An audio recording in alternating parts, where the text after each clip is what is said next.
Hello, welcome to Furry and Spoilt. Today I'm going to talk to you about how to choose a vet for your dog. So, if you know my channel at all, you will know that I am a miserable old cow and that I don't trust anybody with my dogs or any of my animals. Nobody's good enough. You know how it goes. So, I am going to be picking out probably all the bad things. But it's really good if you're new to the dog world, new to the world of vets. It's just good stuff for you to hear. I'm using Albert today, and you know how he works. If he's had enough, he just walks off. We have to go and find my star of the show, my little Harry. But anyway, we'll start with Albert. Shall I move about a bit so you can actually see his head? Okay, vets, right. So, as you know, I've owned dogs for years and years and years. So I've come across all the vets. Now, I would say I'm fussier than the average. I probably am. It's not a bad thing. I don't think it's a bad thing. I think with anything in life, actually, anything, whether it's something to do with the dogs, whether it's something to do with you, there are good people, there are bad people, and then there were just really, it's almost the good, the bad and the ugly, isn't it, really? And with vets, I would say I'm very much of the opinion, if I go to a vet and I don't like them, I'll just move. I'm not fussy about it. I will just move. I keep myself educated a lot about my dogs, so that I might not maybe go to the vets as much as other people would. Now, I'm not. See, this is where it gets a bit difficult, because, you know, I'm all about making sure that dogs are never suffering, and that does mean that you do need to take them to the vet when they need help. But I'm also about you educating yourself so that you know when they do and when they don't need to go, because often they don't need to go, and you take them. And I'll explain it in a minute, but you'll see why it's not always a good thing. So let me just go back to the good, the bad and the ugly. So the good, there are some vets who are really good. They really know their stuff. And most importantly, they put the welfare of the animal first. And they will only recommend stuff that's really necessary and they really think is going to help the dog. And because they know their stuff, that stuff, whatever they've advised genuinely works, and it's a win-win, and it's a really good situation to be in. And they're really, really good vets, because it means you can take your dog in. There may be situations where I'm not, shall I, shan't I? And you can take them, if you're in those situations, knowing that if there's nothing for you to be worrying about and there's nothing wrong with your dog, they'll just happily tell you, yeah, you know, and wave you off goodbye. But the problem is, then you've got the bad vets, but you've also got the ugly vets. So the good, the bad and the ugly. So the good ones I've just explained. And if you can get yourself one of those vets, hold on to them for dear life, because they are quite rare. The bad vets are the vets who, they're nice people and they love animals and they want to do the best that they can, but they can't because they don't have the knowledge. Maybe the experience, I don't know what it is, but they just give you wrong advice. But they are nice people and they do care for your dog.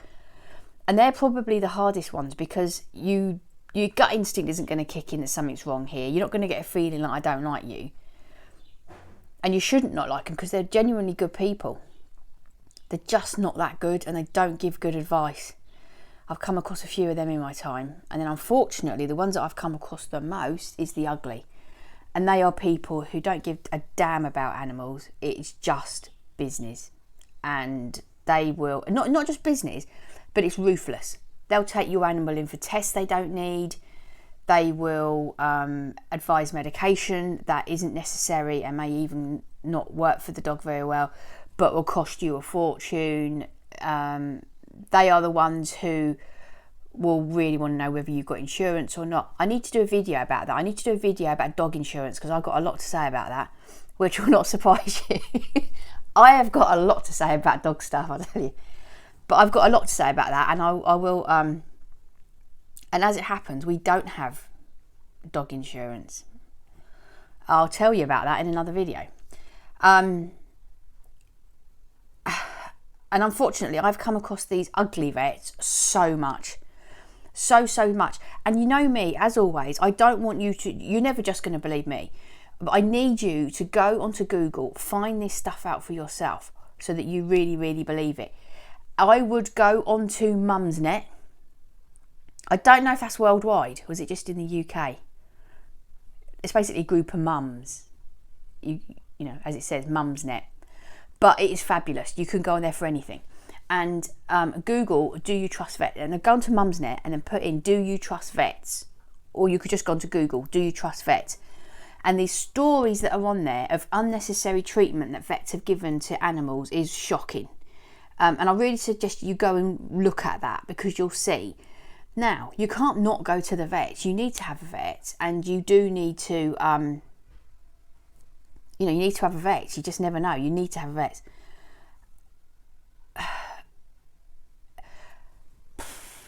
It's really difficult because I think now, we've moved a year ago, and I just instinctively knew when I got to my vets. My vets,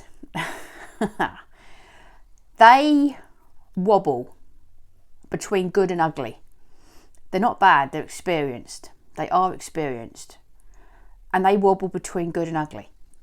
And I think they wobble between good and ugly because they know, don't bother messing with this one. She knows her stuff, and I'll pull them up on it. If I don't think if they're recommending something to me and I don't think it's right, I'll tell them. And that brings me to a thing. Before you go to the vet, when you go to the vet, if you walk in there looking like you haven't got a clue about the problem with the dog, you're new to the dog world, they are going to eat you alive.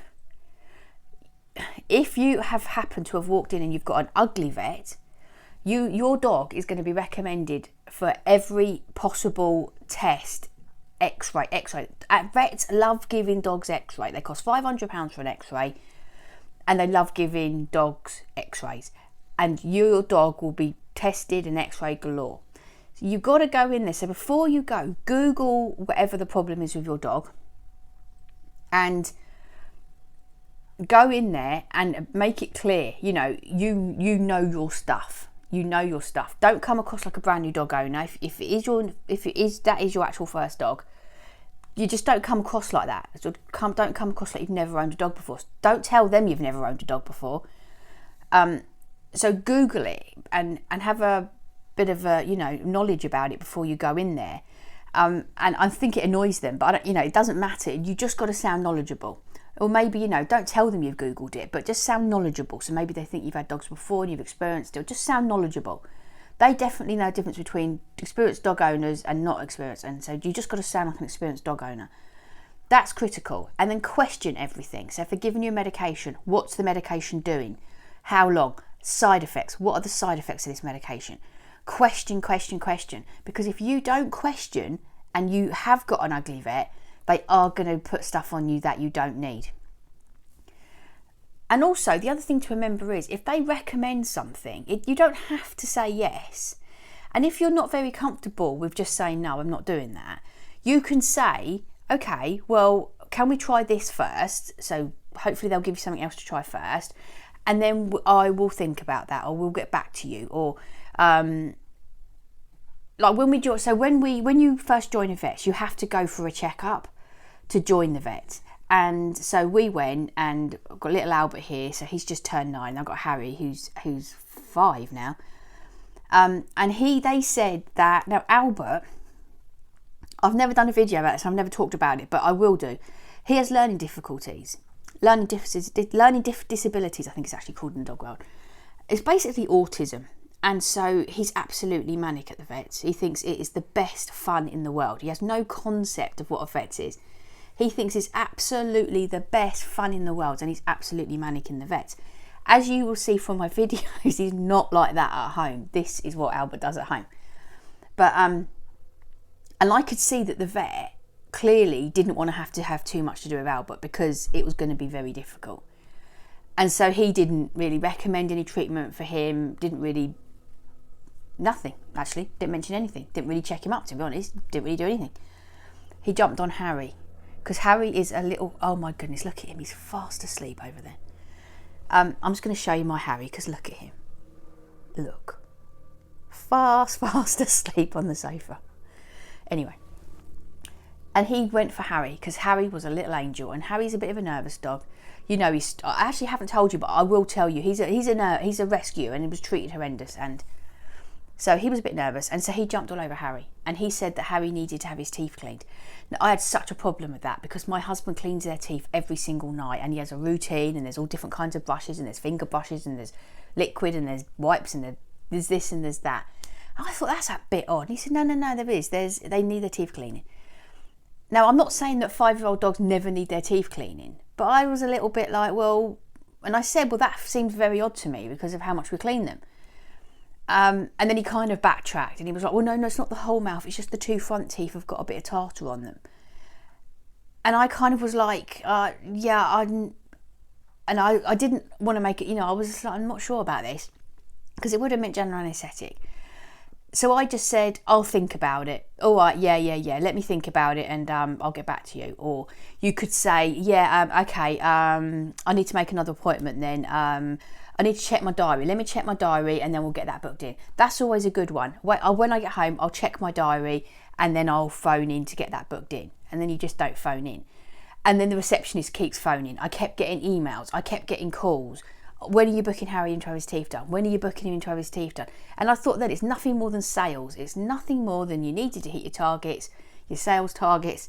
It's nothing more than sales. And no, he's not having them done. And, it was 2 teeth, they said. And I looked at these teeth, and I've looked at them teeth. I can't see any tartar. And we've put extra focus on those 2 teeth. But I am convinced it was nothing more than a sales pitch. Because if anybody was going to need their teeth doing, it would be little Albert here. He's 9 years old.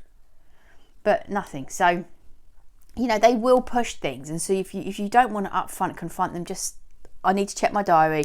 I'll phone and book an appointment when I've checked it. It's not confrontational, and you get away from the situation. The other thing you want to check with vets is nighttime, so emergency call-outs. Every vet will have a system where you can call them 24 hours a day, because obviously animals get sick in the night. And it costs you a whole load more money, but obviously if your animal is sick in the night, you need to go. And I had a cat that sadly had to be put down. And that had to be done in the middle of the night. She was sick another time, actually, in the middle of the night. She's had to go twice. And so they have this system where 24 hours a day, you can call them. And it's brilliant. Honestly, that is brilliant. Because in the middle of the night, if you've got an animal that's ill, imagine if you didn't have it. So it's absolutely brilliant. And vets will do 2 things. They will either have it where it's in-house, so they man it, and then you take them to that vet, and then you see one of the vets from your surgery, or you have it where it's like a central system. So all the vets belong to this central system, and you all go to one vet. So it's not your vet, you go to a different vet. It's normally like a much bigger vet that's a hospital or something like that. And then like a different set of people man that. And I much prefer it when it's the in-house system. So I've had it both ways, and I much prefer it when it's the in-house system. And now it's one of the deciding factors on me choosing a vet. I want to know that when in the middle of the night, I get to call one of my vets, and they will be there. Now, I don't use my vets an awful lot because I'm quite lucky my dogs are healthy. But that the vets is one of the vets from your vet. So it means the vets, it's local, it's closer. Because in an emergency, you don't want to be going miles. So it's just your local vets. And so you'll normally find like family-run vets, independent vets, they'll do that kind of thing. And for me, that is a deciding factor. The other system works. It's just you have to go further. You don't know the vets. It's just they don't know yet. It's just a much colder experience, I found. So for me personally, that's just a decision. You want your vets to be reasonably close, but sometimes that isn't an option. I'm in the UK, so we're small. Everything is close. I've got a choice of about 10 vets. Like loads of vets. the receptionist. If you've got a snotty old cow of a receptionist, the chances are that's the whole mentality of the place. So if you're phoning around, maybe asking questions about whatever to check out which vets you want to use, that's a good judgment on what the vets are like. And I had an experience when we first moved here. So I've got the 2 dogs and then I've got a tortoise. And when we first moved here, there is a vet in our town, which is like top of the country, I think, for tortoises, but absolutely well known for tortoises. So of course, Rosie, our tortoise, was going to go there. And then it was during the pandemic when we moved. And so I wanted to find a vet that would let me go in with the boys, because they were going to need them in to see them, you know, for the first initial consultation you have to do. But I didn't want them going in on their own, and it was during the pandemic. And so this vets that I'm with now, they let me go in with the boys. So I chose them. As it happens, I like them, and they've also got an in-house nighttime system, so great, and it's close and everything's great. I phoned up the tortoise vets to register her, and they said, have you got any other animals? And I said, yeah, I've got 2 dogs. And they said, okay, we'll get them registered. I said, oh no, I've already registered them somewhere else. It's just Rosie that I want registered. And they said, oh no, if you don't have all of your animals, you can't be with us.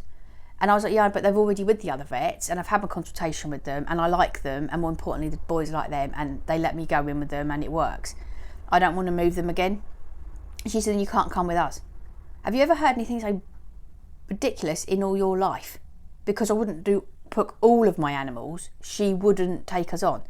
And I said, but you're the tortoise specialist for the country, basically, and you're telling me that you won't take me on because I won't move my boys. Now, bearing in mind that Albert has learning difficulties, I'm not just going to be taking him to the vets, because that would have meant another going there for another consultation, and they wouldn't let me go in with him, which is an absolute no-no. Albert needs me with him. So I explained all this. I said, you know, he has learning difficulties. We've been to the vets. I don't want to have to remove him. Anyway, she didn't care. She didn't care. She just said, no, if you don't put the dogs with us, then you can't bring your tortoise with us. And I said, but the other vets won't take the tortoise because you're the specialist. What's the point of them being specialised in tortoises when you are? So they won't take me and you won't take me. So that means my tortoise doesn't have a vet. And she said, yeah. And I said, all because you're trying to make money and you won't take my dogs. I won't let you take my dogs. Yeah. She didn't care. She didn't care.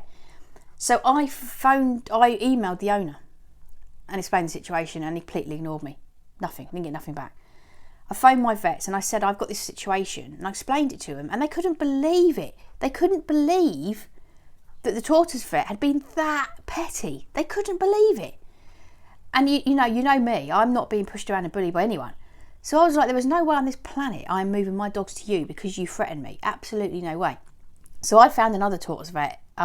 It's basically, they don't specialise in tortoises, but the actual vet has tortoises, and that's fine. That's all I need, and he knows enough. You know, he knows what he needs to know. So that was fine. But that's how money grabbing and spiteful vets are. It isn't. The thing is, at the end of the day, they are running businesses and they've got mortgages to pay. I understand that. I run a business, I've got a mortgage to pay. I understand that. But, you know, you put the animals first. You always should put the animals first. So, excuse me, I don't think there's anything else. I think that's really it. And like I said, I'm going to do a video on choosing your dog groomer and choosing your dog walker, because they're two, and I will do the video on insurance, because they are all things that you need when you've got dogs. Although I will say that we now do our own grooming. I've never had a dog walker. I just helped a dog walker for a little while, and that was an eye-opener. So I will talk to you about that. So that's it. So, you know, as always, pop your comments into pop what you got to say into comments. Can you let me know if you've had a bad experience with a vet, or if you've got a particularly good vet? Now, obviously, all over the world, we won't all be there, but you know, you never know. So if you've got a particularly good vet, please let us know, because they are far and few between. So please let us know. And any story you've got about a vet, let us know, because although I know it seems like I'm always moaning on this channel, but what I'm actually doing is just setting people up so you're ready. so that when you go into these situations, you're ready. You're not just going to be, you know, a bit of a mug that these people can take advantage of. So that's that. There's my little Albert, fast asleep. Look at him. It's not his most glamorous shot, is it? Poor little thing. Right, okay, I will see you in the next video. I hope you have a really lovely day. Thank you for watching. Bye bye.